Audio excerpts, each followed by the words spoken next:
new episode. Know you probably waiting. Plant a seed in your brain, let me pollinate it. And I'm not like the rest, I don't do the faking. You are now tuned into Broke Conversations. I remember them days when I was broke. Y'all remember that song? Y'all remember that song? I forgot who sang it. I think I'm gonna look it up after this shit, but that used to be my shit. I think it was Lil J or something. I remember them days when I... Anyway, hey, that feels so good. I feel like I ain't been in this bitch for longer than a week. I don't know what it's been. But anyway, hey, what's poppin', what's poppin'? I'm your host. I am the host of this podcast, Broke Conversations, the world's most poverty-stricken podcast. If you don't believe me, this is a visual representation of where we at over here. Broke Conversations, nigga. Don't forget it. Anyway, it feels so good to be back up in the stew, to cook back up. I got an album review for y'all. I got that YBN Nahmir album review a little later. But before that, let me get into these topics. I don't know where you been at. You been under a rock. I don't know wherever you been at. But Earth Gang recently dropped a snippet on Instagram of a song called All Eyes on Me.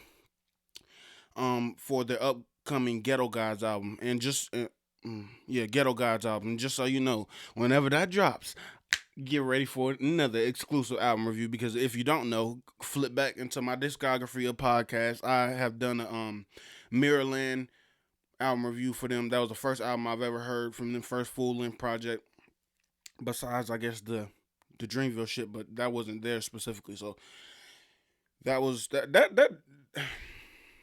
that type of music is super rare. Just to have that the skill that they possess is really super rare. In the sound, they sound like maybe 90s. They sound like niggas before them.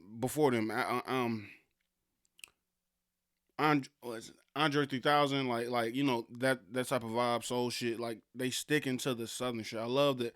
No matter how big they get, they don't conform to wherever you may be in this city, or you in New York for maybe a year or a long period of time. You stay you keep your roots, and I love that. I fucking love that. But like I said, Ghetto Gods album review will be coming as soon as they drop it. So yeah, be on the lookout for that. And if you haven't heard that snippet, All Eyes on Me, it sounds super good, sounds super soulful. I'm ready for it. I'm ready for it. Moving on. Eddie Griffin. Oh my God. If you don't know Eddie Griffin, hey, just before I even get into this, he has a stand-up. I think I only watched one of his shits, and it was on Netflix. I don't know if it's still on there, but hey, look it up. It's called and you can tell him I said it. That's the title of it. And you can tell him I said it.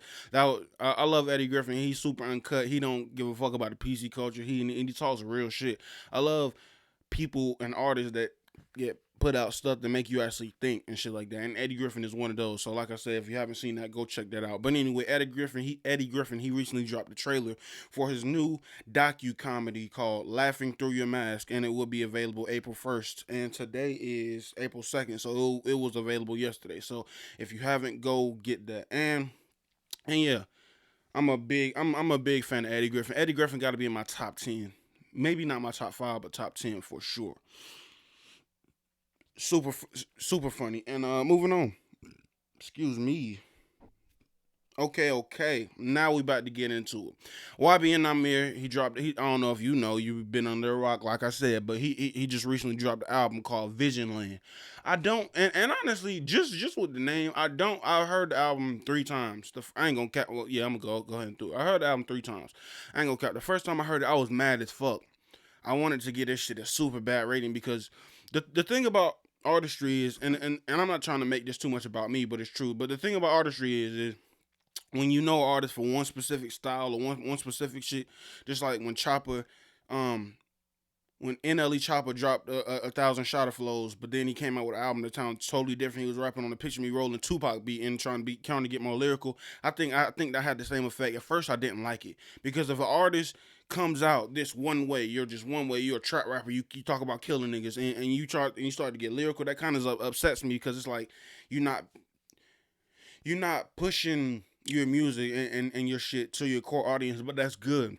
That shows growth because honestly, on the flip side of that, I know that I would be upset if J. Cole only rap like like he did on For Your Eyes Only for the rest of his life, for the rest of his career. Like he never switched it up. He never got features from the newer young niggas and shit like that, and then really started to make his whole discography like make it. He has songs for everybody. Yeah, and people like that, and yeah. So initially, I ain't gonna lie, I hated this album. I hated that he switched up his flows and shit like that. But but before I even get too deep in it, the first song that came out, I mean, the first song on the album is called Still. I like that. That album, that song really kind of opened my mind up to the possibility of him stepping out. He had a feature from Ty Dolla Sign. Ty Dolla Sign. He did his thing on the hook.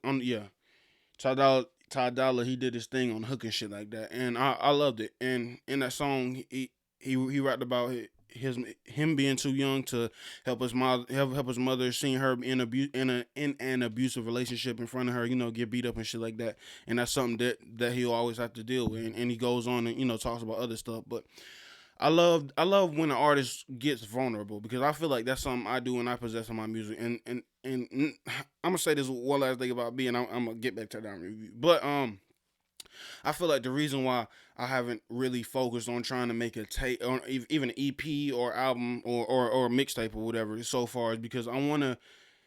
The topic, I've only made 8 songs so far, and the top of my music is so different. A lot of people, they fuck with the song Evergreen. That's cool, but that's not one of my favorite songs. But I love that I can touch this area, I can touch this area, and then if you haven't heard the last, I think it was on that. If you haven't heard the last episode,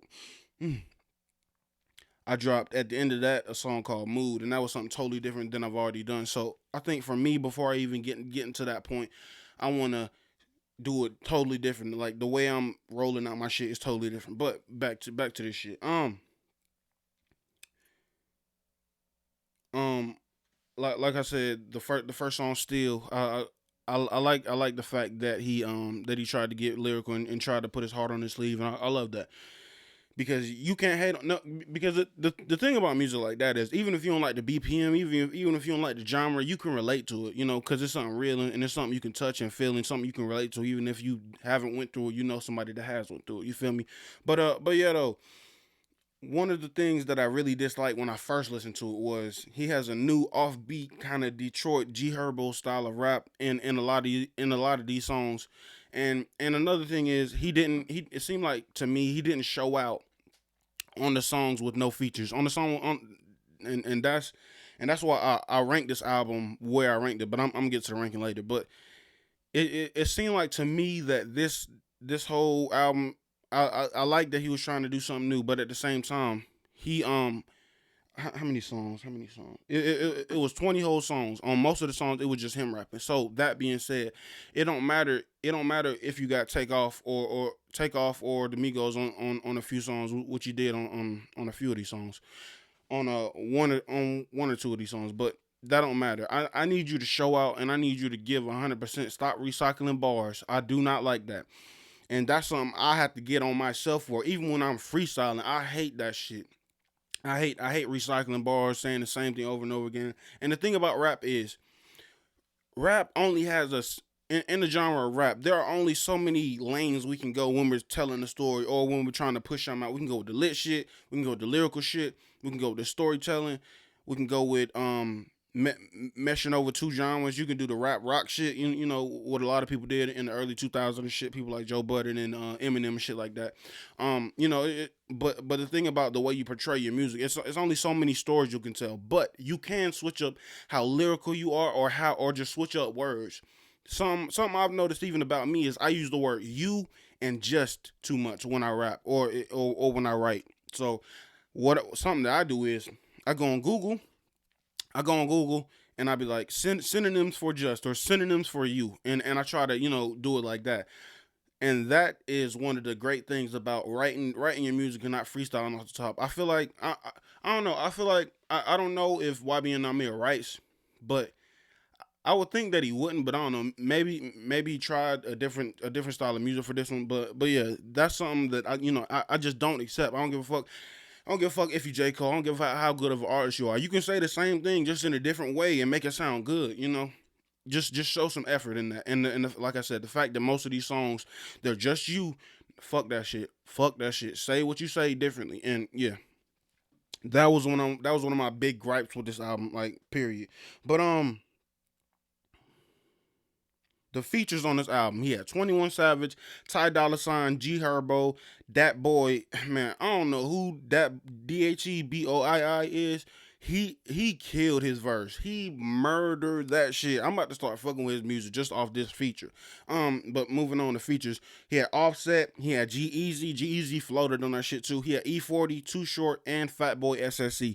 Fatboy SSC, it was basically just like a snippet of a skit. He wasn't rapping even, and it's kind of weird because I know Fatboy SSC actually makes music, but I don't know. But just judging off the features and shit, like that really shows how much those are not even those artists. It just shows how much credit and how much acclaim that he has on his name ever since he dropped Rubbing Off the Paint. Because this album review was really close to me because I've been rocking with Nahmir ever since Rubbing Off the Paint came out. I've been watching his career. I've been looking. I've been a fan from the fucking start. And to see this growth, and this is his first solo album. The album that they dropped before this was the YBN mixtape. That was super cool. He had a few songs on that, but they didn't hop on every single song together. You know, which would make sense, which would be understandable.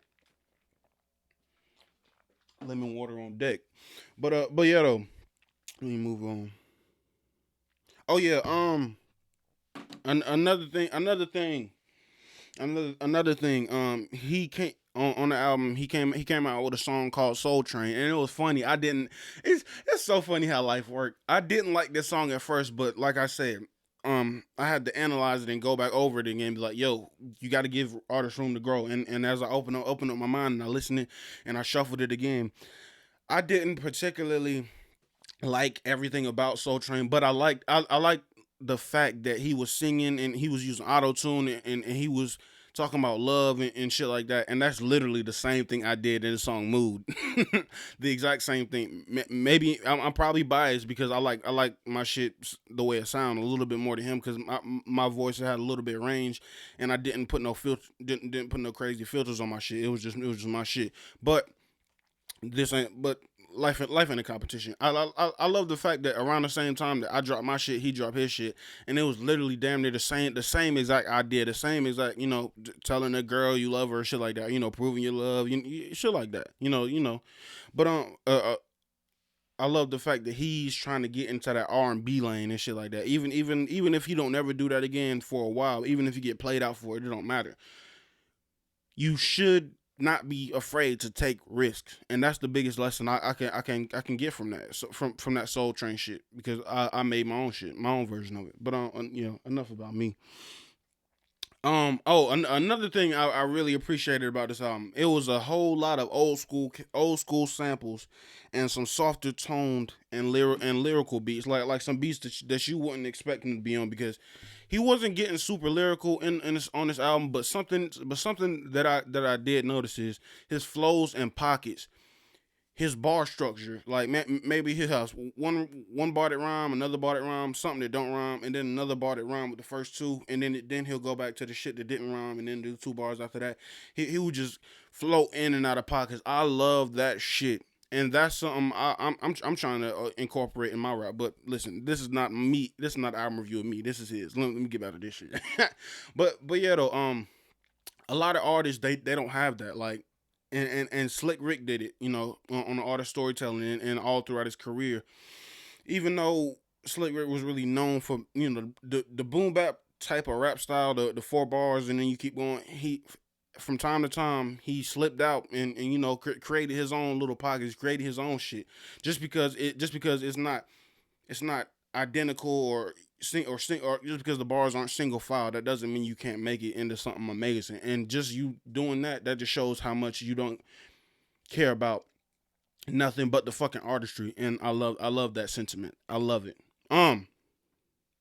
Like I said, 20 songs, and honestly, from if I had to rate this, which I will be incorporating in all of my album reviews, I'm gonna be right now. I'm from 1 to 10. If I had to rate this shit from 1 to 10, I gotta give this bitch a solid 7. A solid 7. And the only reason that it ain't a 10 is because of what I said. On the songs with no features, it seemed like he didn't try as much.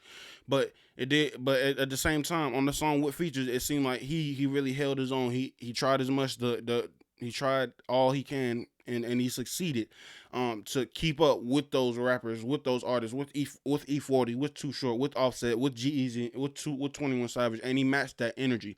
I love that. I love that. But I need you to bring that over into your regular shit. Because honestly, even if one day he actually see this shit, you cannot go wrong for becoming a better rapper. That's only gonna make you a better rapper and make this shit easier. Like make this shit easier, bro. But like I said, I believe he has the skill and the potential to provide better music and to brush up on the little things that I didn't like about his album. But like I said, overall, this is a slapper, and I will most definitely recommend this shit for show. So listen. So if you don't know, listen to this album. It's called Visionland. VISI. Damn, I can't even spell. Fuck it. Visionland by YBN Nahmir. And yeah, please check that out for sure. But yeah. And to end this off, this gonna be a little shorter episode, but hey, I want to tell y'all a story time about the time my mom caught me with some weed when I was younger, way back in the days. I think it was like middle school. She caught me with some weed. She took it, flushed it down the toilet. But obviously that's not the whole story because it come with a little twist. So anyway, like I said, one day I was just in the crib. I was trying to be cool, and it was crazy because this weed in particular, this was back when I don't know if y'all remember. I think it was either ninth grade or I was in middle school. I was in middle school because bro went to jail after that. But this was back when the exotic weed was really 20 a gram. And for me as a kid, I didn't have a job in middle school. I couldn't get a job, so I really had to just hope that my people would look out for me. And sometimes they could, sometimes they couldn't. I get me a little nick bag or a mid or whatever. Oh damn, that's another story I gotta tell. The first time I smoked one to the face. I gotta write that down. Hold on. I gotta write that down.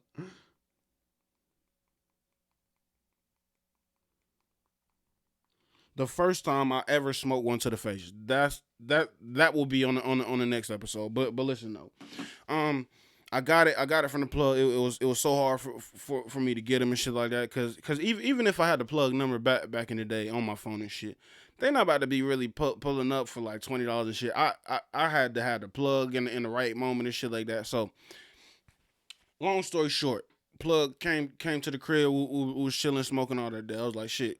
I finally got this $20. I'm about to go get a little G. I got it. Got back in the house, and before I could even smoke it, it was like, damn. I don't know. It low key happened real quick. She just popped up on me and said, "Oh, what you got?" I guess I was looking suspicious. My poker face is not as good as it is today, but fuck it. You live and you learn. But hey, like I said, long story short, she knew something was up and something was wrong, and she made me empty my pocket. She found the weed, she took it, went in the bathroom, flushed it, and I was like, damn, bro, I didn't pay $20 for this shit, and keep in mind, this was back when I was primarily smoking mid. I rarely got to get some gas and some real gas. Like that was some real gas. The type of gas you can't even have in your pocket because it'll stink. That type of gas. Like niggas be smoking gas today, but you can have that shit in your pocket even outside of the bag. And niggas ain't even worried about it. They ain't the gas. You know what I'm saying? But anyway, that happened. I was mad as fuck, and I was mad as fuck. She flushed the shit. She left the bathroom. 5 minutes later, I was like, fuck, I gotta go piss. Went to the bathroom, and what did I see floating in the top of the toilet? And before you say anything, I do not regret anything about what I'm about to tell you. because listen, what are the odds? My gas, the shit I just paid a dub for. That was all my money I had at the time. I'm in middle school. What the fuck do you expect from me? Found it floating on the on the water in the toilet. So what did I do? I did what any middle schooler would do. I took it out, Took some toilet paper, squeezed it out, dried it out, and smoked that shit. That was some of the best. The best. The best weed I've ever smoked in my life till this moment. No cap. Like, bro, I don't give a fuck what y'all gotta say. I don't give a fuck about none of that shit because, yo, that y'all don't understand. Man, cause no cap. I don't even know if y'all know when niggas were still smoking gas, even in high school, niggas. I had to wait till like the end of 11th grade or maybe like the starting of 12th grade to really start getting the good prices, getting 10 a G on the gas. Like, you know what I'm saying? This was that time. So niggas gotta understand. You cannot let just any old good bag of weed go to waste. Fuck that shit. So like I said, I do not regret that shit. And yeah, next week I got another story time. The next one gonna be crazy though. I ain't gonna care. Low-key want to drop it now, but nah, yeah, all good. But anyway, I ain't about to ramble on. It's been about 21 minutes, but hey, I'm your host Og.Oti, and this is the I'm your host Og.Oti, and you are now tuned in to Broke Conversations, the world's most poverty-stricken podcast. And yeah, peace. For a new episode, know you probably waiting. Plant a seed in your brain, let me pollinate it. And I'm not like the rest, I don't do the faking. You are now tuned in to Broke Conversations.